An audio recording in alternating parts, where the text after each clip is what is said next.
지난 수요 예배 말씀은 이제 요한복음 1장 말씀이신 예수님에 관한 말씀인데 한 주가 지났는데 기억이 나십니까? 오늘은 그 요한복음 1장의 내용을 이어서 말씀이신 예수님을 만나는 안드레, 베드로, 빌립, 나다나엘의 이야기를 하려고 합니다.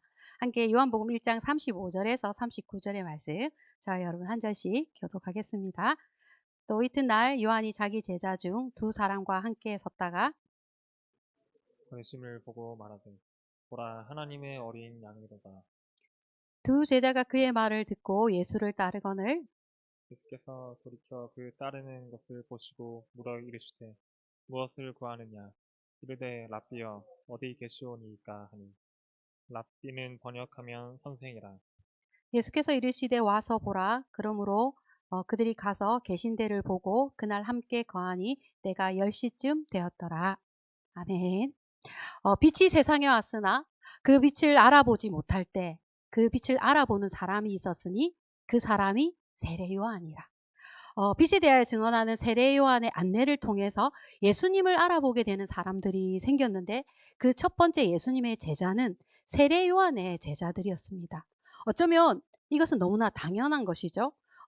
예수님은 흥해야 하고 자신은 세워져야 하고 옛 구약의 마지막 선지자로서 새 시대를 여는 예수님에게로 자신의 제자들을 떠나보내는 것은 세례 요한의 사명이고 사역의 열매인 것입니다. 1장 35절 37절의 말씀을 보면 오늘 말씀이 또 이튿날 하면서 말씀이 시작이 되었습니다. 첫째 날은 태초에 말씀이 계시니라 이 말씀이 곧 하나님이시라고 말씀하신 이제 예수님이 생명의 빛으로 이 세상에 오셨다라는 걸 선언하는 것이 첫 번째 날이었다면 두 번째 이튿날은 예수님이 요단강에서 세례를 받으시던 날이 이튿날인데 또 이튿날이라는 그 다음 날을 말하는 요한복음에서 두 번째 이튿날입니다. 이 세례요한과 제자들이 이제 예수님이 이제 거느시는 것을 보고 세례요한이 이렇게 말하는 것이죠. 보라, 하나님의 어린 양이다라고 증언을 하였습니다. 하나님의 어린 양.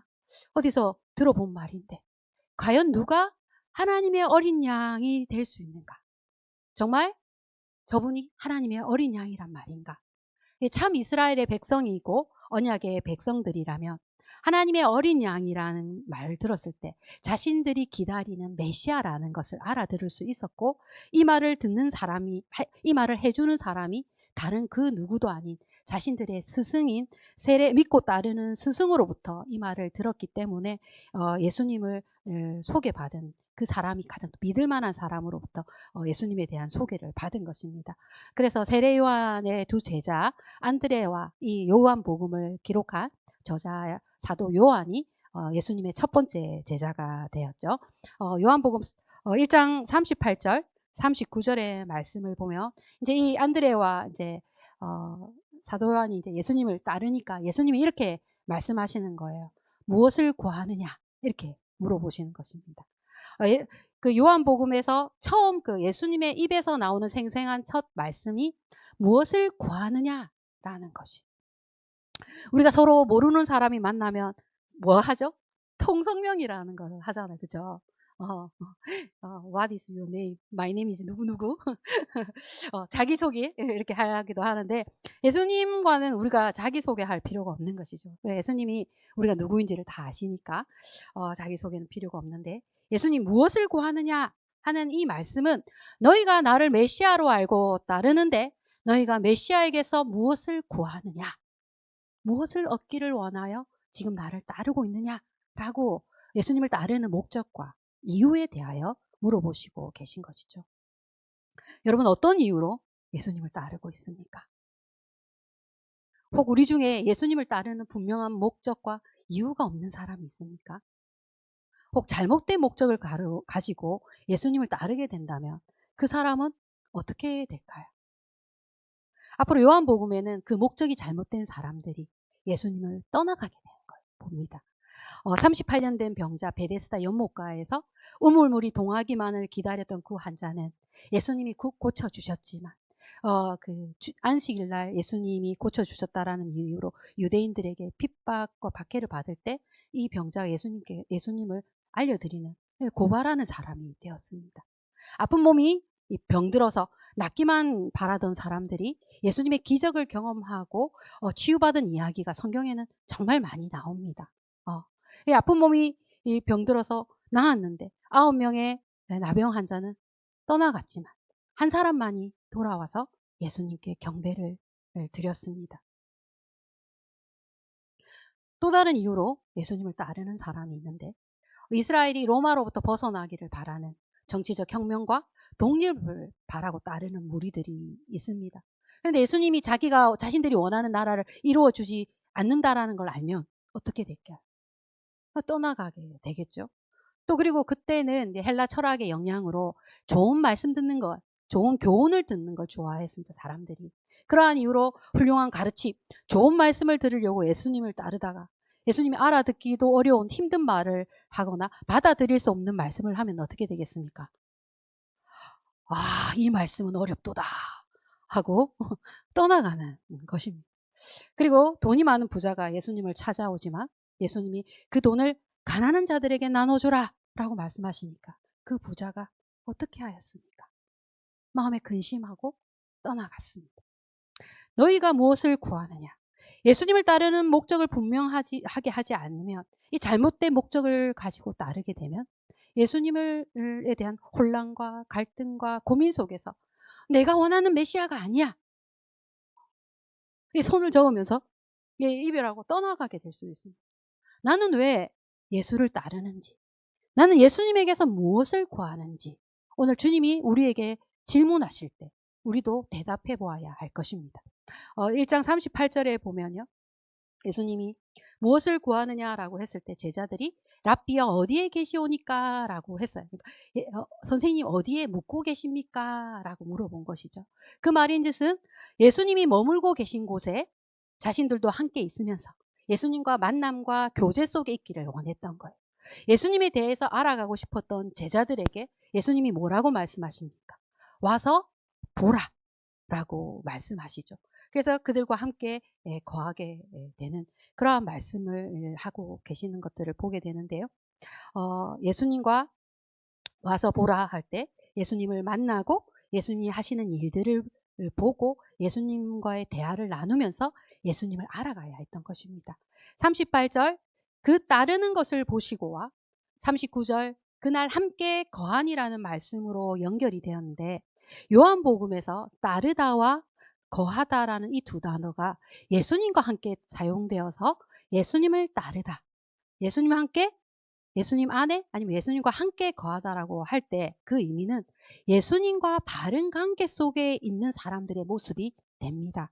그래서 예수님을 따르는 목적이 예수님 안에 예수님과 함께 거하기 위한 것이 되어야 한다라는 것을 알 수가 있습니다. 말씀이 신 그분이 육신이 되어 우리 가운데 거하심은 우리의 거처가 되어 주시고 우리가 예수님 안에서의 사귐과 누림을 얻게 하여 주시기 위함이신 줄 믿습니다. 아멘. 예수님과 사귐의 시간을 가진 세례 요한의 제자 중 안드레가 자기의 형제 베드로에게 내가 만난 분이 메시아야. 메시아를 내가 만났어. 라는 흥분된 마음으로 가서 복음을 전하는 말씀 1장 40절 42절까지 같이 읽어보겠습니다. 요한의 말을 듣고 예수를 따르는 두 사람 중에 하나는 시몬 베드로의 형제 안드레라. 그가 먼저 자기의 형제 시몬을 찾아 마르되 우리가 메시아를 만났다 하고 메시아는 번역하면 그리스도라. 데리고 예수께로 오니 예수께서 보시고 이르시되 내가 요한의 아들 시몬이니 장차 게바라 하리라 하시니라. 게바는 번역하면 베드로라. 이 세례 요한은 보라 하나님의 어린 양이다라는 믿음의 고백을 하였다면 이제 베드로는 내가 만난 분은 메시아시다. 예수님의 메시아 되심을 고백을 했습니다. 이렇게 복음이 전해지는 곳에 신앙 고백이 있고 예수님을 만나는 사람들이 있습니다. 예수님이 이제 베드로와의 만남에서는 예수님이 베드로 이름을 불러주시고 예수님의 베드로에게 새로운 이름을 지어주시는 말씀인데요. 42절에 보면 데리고 예수께 오니 예수께서 보시고 이르시되 내가 요한의 아들 시몬이니 장차 게바라 하리라 하셨어요. 어떻게 이런 일이 있을 수 있는가? 물이 포도주로만 바뀌는 것이 기적이 아니지 않습니까? 주님이 나를 아시네. 내가 주님을 모를 때에도 주님은 나를 아시고 계시네. 처음 그 교회에 가서 예배를 제가 처음 드렸을 때 그날 제가 받았던 느낌은 다른 거는 하나도 없고 딱 이 두 가지였습니다. 제가 처음 교회에 가서 난생처음 교회라는 곳에 갔고 처음 이런 자리에 앉아서 예배를 딱 드리는 순간 어 주님이 나를 하나님 나를 아시네. 어 내가 오늘 이날 하나님을 이 날이 예정되어 있었다라는 그런 걸 알 수가 있는 그러한 경험을 한 적이 있는데요. 오늘 본문의 네 명의 안드레와 베드로와 빌립과 나다나엘이 각각 예수님이 찾아와 주시고 만나 주시는 방법이 달라요. 그런데 이 네 명 중에 어느 한 사람하고는 자신의 경험이 비슷하지 않을까요? 그런 생각을 해보았는데요. 베드로의 이름을 새로운 이름으로 바꿔주셨어요. 베드로의 이름을 바꿔주시는 분이 누구십니까? 창조주이시고 말씀이신 하나님이시. 그래서 이제 베드로는 예수님이 새로운 사람으로 빚으시고 새롭게 변화시켜 주시는 새 창조의 역사가 일어난다라는 것이 그 이름을 바꿔주는 그 일 속에 있는 것입니다. 베드로가 그 순간에 내가 지금 누굴 만난 것인지, 예수님이 하시는 말씀은 무슨 뜻인지 다 알아들을 수 있었을까? 저라면 하나도 못 알아들었을 것 같습니다. 앞에 그 세례 요한 역시도 자신이 예수님을 향해서 하나님의 어린 양이라고 어린 양이심을 알아봤지만 하나님의 어린 양이 십자가와 부활로 메시아의 사역을 완성할 것을 세례 요한 그때 미처 몰랐습니다. 베드로 역시도 자신의 이름이 지금 왜 바뀌는지 그 순간에는 몰랐고요. 우리가 교회에 처음 나왔을 때 어리둥절하고 모르는 것 투성이고 설교 시간에 못 알아듣는 말들이 많고 그런 시절을 보낼 수가 있잖아요. 지금 누군가는 저의 설교가 어려워서 도대체 저 전도사님 무슨 말 하는지 못 알아듣겠네 하는 사람도 있을 수 있는 거지 않겠습니까? 근데 베드로가 부활하신 주님을 만나고 오순절 다락방 성령 강림이 이루어지기까지 예수님에 대한 온전한 이해와 지식을 가질 수 없었고 그의 믿음 역시 온전한 믿음이 되기까지는 많은 시간과 과정이 필요했습니다. 빌립은 예수님을 어떻게 만났는가? 아주 짧고 사연이 굵고 간단한데 1장 43절에 보면 이튿날 예수께서 갈릴리로 나가려고 하시다가 빌립을 만나 이르시되 나를 따르라 하시니 나를 따르라 하시니 빌립이 그대로 따랐다. 이 말이잖아요. 빌립과 예수님의 만남에서 두 가지 포인트를 짚어보자면 이게 또 이튿날이라는 거. 창조의 새날이라. 요한복음은 이렇게 이튿날, 사흘째 이렇게 하고 놓으면 이 창조의 역사가 일어나고 있다. 예수님 만나는 사람 가운데 새 창조의 역사가 일어나고 있음을 알리는 선포인 것이죠. 창세기에 아침이 되고 저녁이 되는 이는 둘째 날이라. 창조의 역사가 이루어지는 이 이튿날에 빌립이 예수님을 만나고 있습니다. 예수님이 가시는 곳마다 사람들 안에 새 창조의 역사가 일어나는 이 창조의 역사에 이름을 붙여보자면 하나님의 나라. 예수님을 만나는 사람의 내면에 그리고 그 공동체를 가운데에 하나님의 나라가 새롭게 시작되고 있었던 것입니다. 말씀이신 예수님이 나를 따르라 그 말씀대로 그대로 이루어져서 빌립이 예수님을 따르는 것은 너무나 당연하고 자연스러운 모습입니다.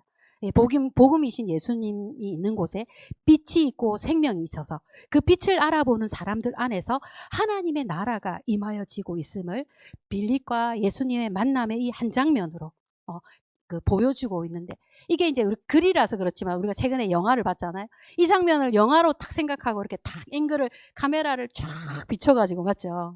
그 장면 속에 빌립이 예수님을 딱 만나는 그날 빌립 안에 임하여지는 하나님의 나라 그런 것들을 요한복음은 이 사도 요한이 설명 많이 하지 않고 담백하게 전달하고 있는 것이 요한복음이다라고 할 수가 있습니다. 그런가 하면 사연 많고 스토리 많은 나다나엘의 이야기도 있습니다. 1장 44절 46절 읽겠습니다. 빌립은 안드레와 베드로와 한 동네 베세다 사람이라. 빌립이 나다나엘을 찾아 이르되 모세가 율법에 기록하였고 여러 선지자가 기록한 그 일을 우리가 만났으니 요셉의 아들 나사렛 예수니라. 나다나엘이 이르되 나사렛에서 무슨 선한 것이 날 수 있느냐. 빌립이 이르되 와서 보라 하니라. 빌립은 나다나엘을 어떻게 빌립이 나다나엘에게 예수님을 어떻게 소개하고 있습니까? 모세가 율법에 기록하였고 여러 선지자가 기록한 그 일을 우리가 만났으니 요셉의 아들 나사렛 예수시라. 세례 요한은 어떻게 소개했습니까? 하나님의 어린 양이라고 말하고, 그리고 안드레는 메시아라고 말하고, 나다나엘은 우리가 말씀 연구하고 평소에 주고받았던 그 대화의 주제, 성경을 연구하고 메시아에 대해서 연구하고 있는 우리가 그분을 만났다라고 말하고, 그분이 나사렛 예수시다라고 말씀을 하는 것이죠. 평소에 성경을 연구하며 메시아를 기다리는 그 열정이 많았던 빌립과 나다나엘이 이러한 대화를 주고받고 있었기 때문에 이런 예를 했을 때 나다나엘이 무슨 말인지 알아들을 수가 있는 것이죠. 그죠? 그런데 나다나엘에게 예수님의 출신이 걸림돌이 됩니다. 이렇게 나다나엘이 말하잖아요. 나사렛에서 무슨 선한 것이 날 수 있느냐. 메시아라면 반드시 베들레헴 출신이어야 하는데 그건 말이 되지 않는다. 이때 빌립도 예수님처럼 똑같이 말하죠. 와서 보라. 라고 합니다. 어떤 설명과 설득을 하는 것이 아니라 예수님과의 만남으로 이끌어 주려고 하는 것입니다. 분명 예수님 출신이라는 선입견이 그 예수님을 만나는을 방해하고 있었는데 그러함에도 불구하고 그 선입견을 뛰어넘고 예수님을 만나기 위해서 나왔습니다. 빌립이 그 예수님을 즉각적으로 따른 것에 비해서 나다나엘은 반응도 느리고 예수님에 대해서 오해하는 부분이 있었지만 예수님은 이를 전혀 문제 삼지 않으셨어요. 여러분 어떻습니까? 나에 대해서 선입견, 오해 있는 사람을 만나면 기분 나쁘고 불편하고 마음이 어려울 수가 있고 껄끄러울 수가 있잖아요. 그런데 예수님은 나다나엘의 그런 모습만 보고 있는 게 아니라 그가 얼마나 정직하고 거짓 없고 순수한 그런 진실한 사람인지를 알고 계신 거예요. 그러니까 예수님은 나에 대해서 모르는 것이 없는 분이시라는 거죠. 우리에게 이런 예수님의 마음과 이런 예수님의 시선이 필요하지 않습니까? 나를 오해하고 선입견이 있는 사람이라도 그 사람에게 선한 것들, 좋은 것들이 있다. 이를 알아봐 줄 수 있는 사람이 되고 싶습니다. 저는 정말 저에게 오해하거나 저에 대해서 이렇게 하는 사람들을 만날 때마다 정말 저 사람 안에 있는 선한 것, 좋은 것들 주님 제가 알아볼 수 있게 해주십시오. 라고 기도를 하고 있습니다. 믿음 안에 있는 형제 자매들에 대해서 좀 더 너그럽고 간대해질 수 있기를 바라는 마음이 있고 상대방의 약함과 그 한계를 비난하기보다는 넘어가 줄 수 있는 따뜻하고 넓은 마음이 필요하다라는 생각을 하고 있습니다. 그런데 이게 어디 쉽습니까? 근데 이게 얼마나 어려운지 정말 정말 많이 엎드리고 정말 많이 기도합니다. 정말 주님 마음을 주시고 주님의 시선으로 다른 사람들을 바라보게 하여 주시옵소서. 예수님은 모든 관계의 주인이세요. 예수님이 모든 관계의 주인이 되시기 때문에 우리의 얽히고 설킨 관계의 매듭을 주님이 풀어주시고 나를 오해하는 사람의 마음도 나는 못 풀고 주님이 풀어주실 수 있는 것이고 나 역시도 다른 사람을 함부로 판단하거나 비난해서는 안 되는 것이고 그런 마음을 주님께로부터 받아야지 내 힘으로는 안 되는 것이기 때문에 성령의 충만함을 받아서 주님의 은혜를 받아서 할 수 있는 줄을 믿습니다. 앞으로 나사렛 출신 예수라는 타이틀은 예수님이 가진 이 출신 배경은 계속적으로 많은 사람들을 걸려 넘어지게 하는 예수님을 알아보지 못하게 하는 방해물이 될 겁니다. 그런데 이 사람 나다나엘이 요한복음에서 처음 의심을 걷어내고 예수님을 믿은 첫 번째 사례가 되는 것입니다. 예수님이 나다나엘이 어떤 사람인지 가장 잘 아시죠? 무화과 나무 아래서 정말 날마다 성경 통독을 하고 맨날 성경 우리 지금 성경 읽기를 막 하면서 말씀에 얼마나 말씀을 사랑하는 사람이었는지 예수님이 나다나엘을 만나면 너가 참 이스라엘의 백성이라고 칭찬해 주고 싶어 하셨습니다. 1장 47절 48절에 예수님 이렇게 말씀하시잖아요. 나다나엘이 예수님에게 오는 것을 보시면서 예수님 독백처럼 이렇게 말하죠. 보라, 이는 참으로 이스라엘의 사람이라. 그 속에 간사한 것이 없도다. 웃었어. 이 예수님이 그가 어떠한 마음을 가지고 어떤 삶을 사는지 나다나엘을 향하여 참 이스라엘의 백성이라고 정말 정직하고 바르게 잘 살아왔다고 나다나엘에게 그 이야기를 해주고 싶어 하셨어요. 나다나엘이 얼마나 기쁘고 감사한 일이었을까요? 나다나엘에게 믿음이 생겨났습니다.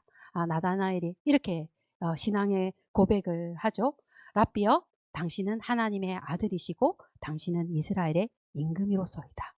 여기서 하나님의 아들이라는 표현과 이스라엘의 임금이라는 뜻은 같은 뜻의 반복이고 동의어로 사용이 되었습니다. 그래서 예수님이 하나님의 아들이심을 믿고 예수님이 이스라엘을 통치하실 그러한 분이신 것을 믿었어요. 그때 이 신앙 고백을 들으신 예수님께서 네가 지금 내가 보여준 이것만 갖고 나를 믿고 알고 고백하고 있는데 내가 이보다 더 큰 일을 내가 너에게 보여줄 것이다 라고 이렇게 말씀하고 계십니다. 온 세상에 하나님의 아들로서 온 세상에 임금 되시는 예수님께서 앞으로 어떤 일들을 하게 되시는지에 대하여 큰 일을 보게 될 것을 말씀해 주시는 말씀 50절에서 51절의 말씀 여러분과 같이 읽어보겠습니다.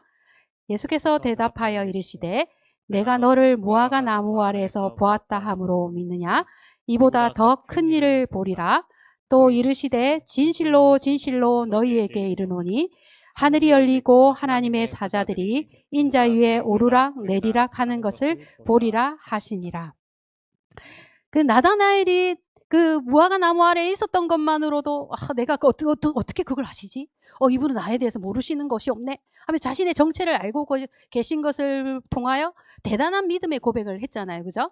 그런데 예수님이 지금 깨닫고 있는 것보다도 더 큰 일들, 더 놀라운 일들, 하나님 나라의 꿈과 비전을 공유해 주시는 거예요.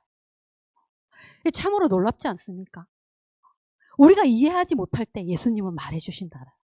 우리가 알아들을 만큼 말씀해 주시는 것이 아니라 지금 깨닫지 못하는데 나중에 깨닫게 될 줄 아시면서 미리 말씀해 주신다라는 거. 그때가 되면 그 말씀하신 것들을 기억나게 하시고 선포와 성취를 통하여 믿음을 더하시고 확신을 주시고 계시다라는 거. 하늘이 열리고 하나님의 사자들이 인자 위에 오르락 내리락 하는 것을 보리라.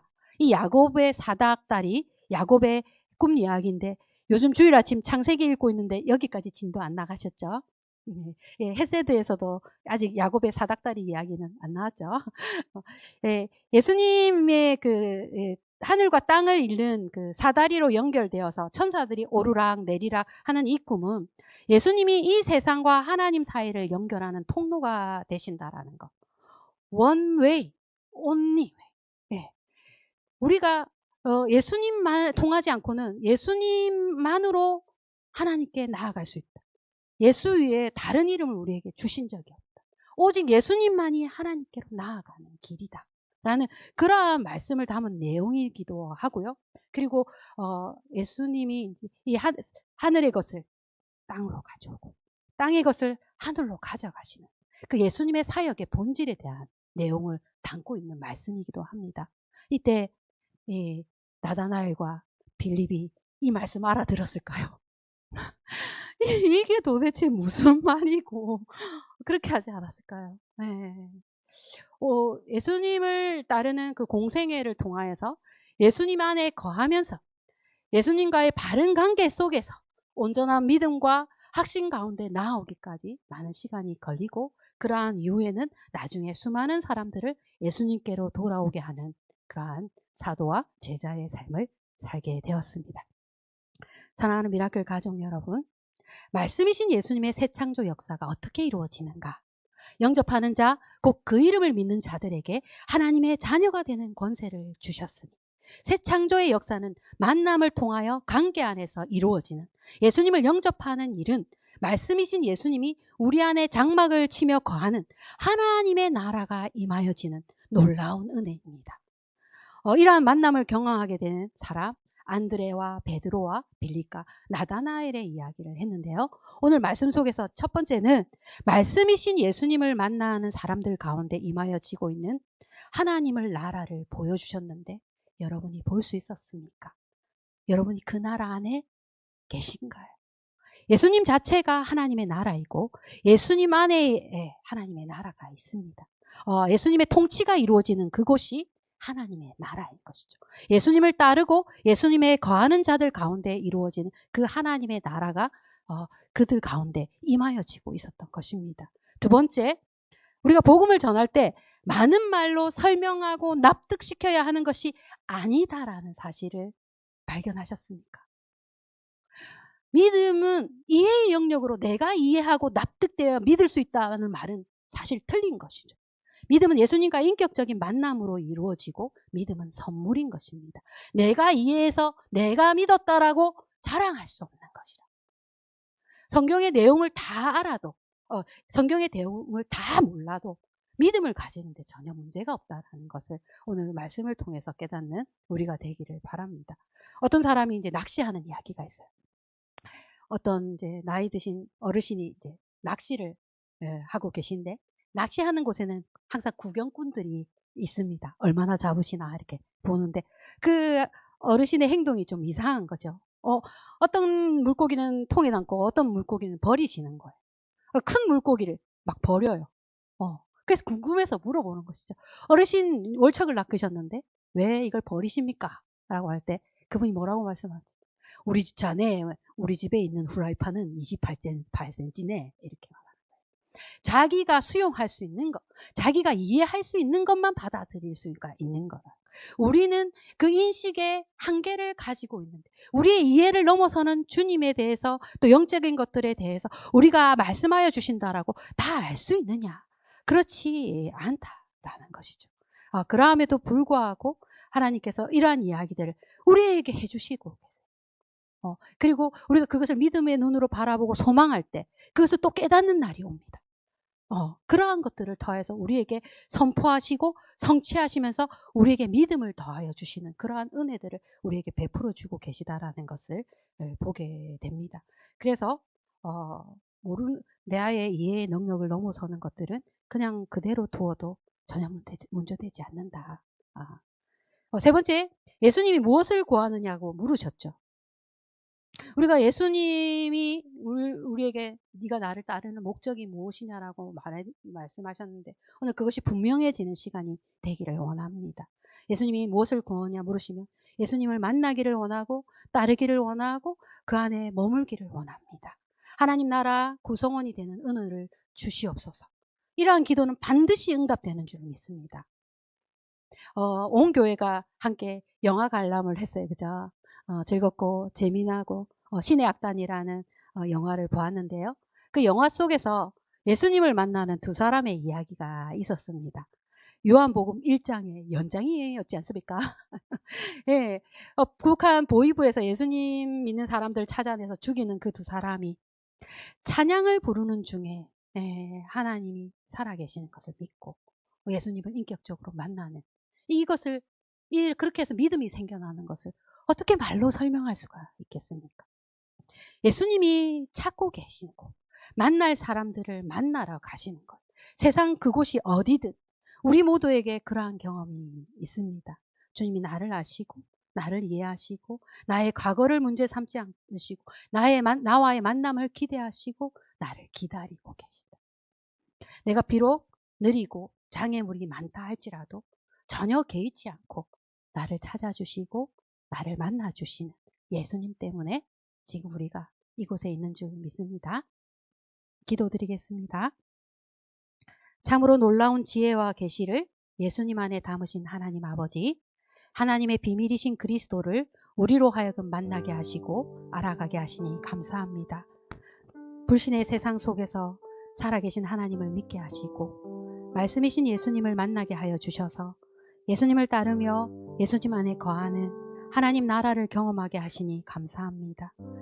우리 모두 예수님 만난 스토리가 있게 하시고 우리가 고백하는 신앙의 고백이 있으며 내가 전한 복음을 듣고 예수 믿는 사람들이 생겨나게 하여 주시기를 원합니다. 이해와 상식을 넘어서는 믿음의 세계와 더 큰 꿈과 비전들을 듣게 될 때에 믿음으로 소망하게 하시고 내 안에 있는 믿음의 장애물들이 믿음이 자라는 것을 방해하지 않도록 걷어내어 주시고 순전한 마음으로 주를 바라보며 온전한 믿음으로 나아가도록 은혜를 베풀어 주시기를 원합니다. 송이꿀보다 달고 오묘한 주님의 말씀들을 더욱 사모하게 하셔서 매주일 아침 장로님과 함께 읽는 성경 통독과 90일 헤세드 성경 세미나를 통해서 미라클 호산나 교회가 말씀의 은혜로 풍성한 계절, 그 은혜의 계절을 맞이하게 하시고 예수님을 따르며 예수님 안에 거하는 예수의 제자의 공동체로 온전케 하여 주시기를 원합니다. 이 모든 말씀 우리 주 예수 그리스도 이름으로 기도드립니다. 아멘.